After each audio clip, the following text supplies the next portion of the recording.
guys, we're back with Junie B. Jones. And if you'll remember, in the beginning of the book, Junie B. Jones learns that she is going to be getting a little baby.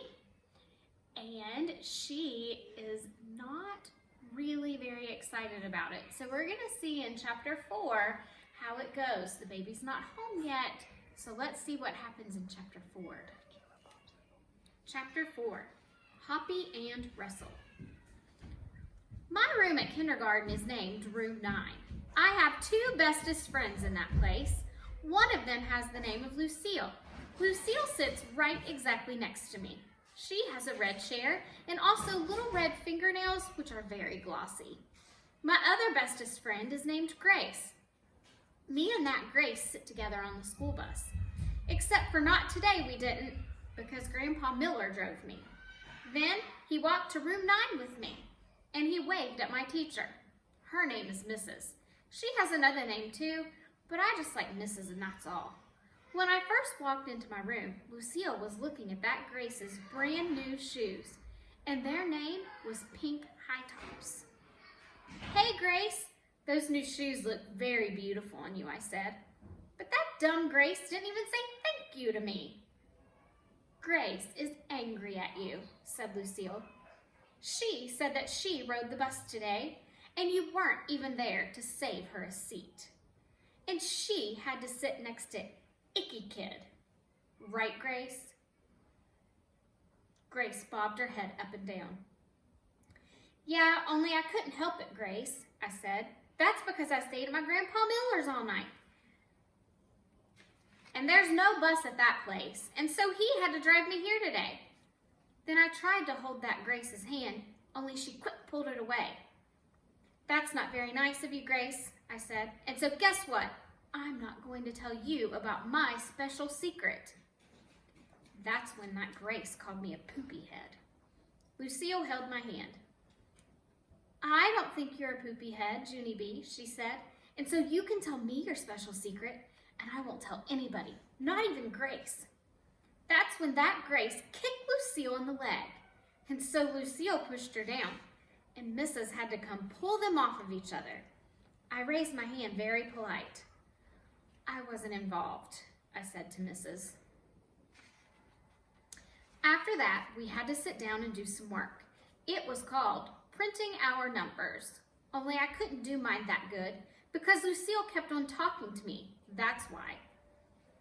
Come on, Junie B, she said in her whispering voice. Tell me your special secret. I won't tell, I promise. Yes, only I can't, Lucille, I said, 'cause no talking to your neighbor, remember? Then Mrs. snapped her fingers at me. See, Lucille, I told you no talking to your neighbor, I hollered.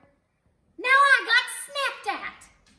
Just then, a boy named Jim said, shh, to me. Shush yourself, you big fat Jim, I said back. After that, Mrs. stood next to me till I finished my work.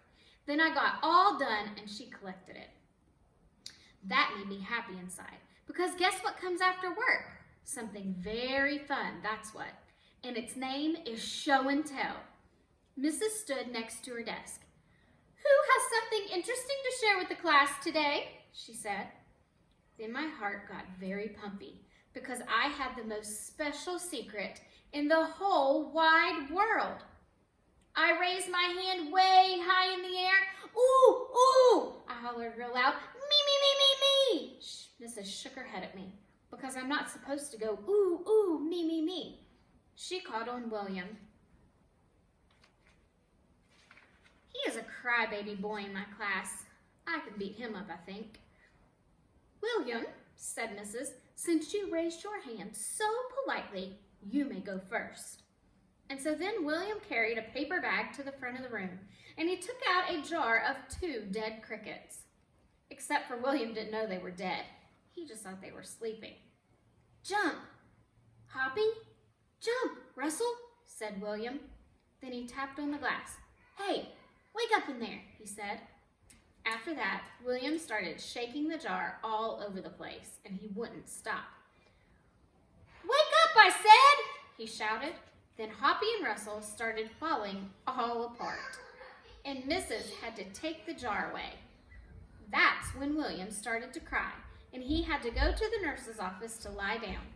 And so then I raised my hand way high in the air again, because guess what? My show and tell was way better than 2 dead crickets. And that is it for chapter 4. What do you think that Junie B is going to tell as her show and tell? What do you think her big surprise is? I don't know, maybe we'll find out tomorrow.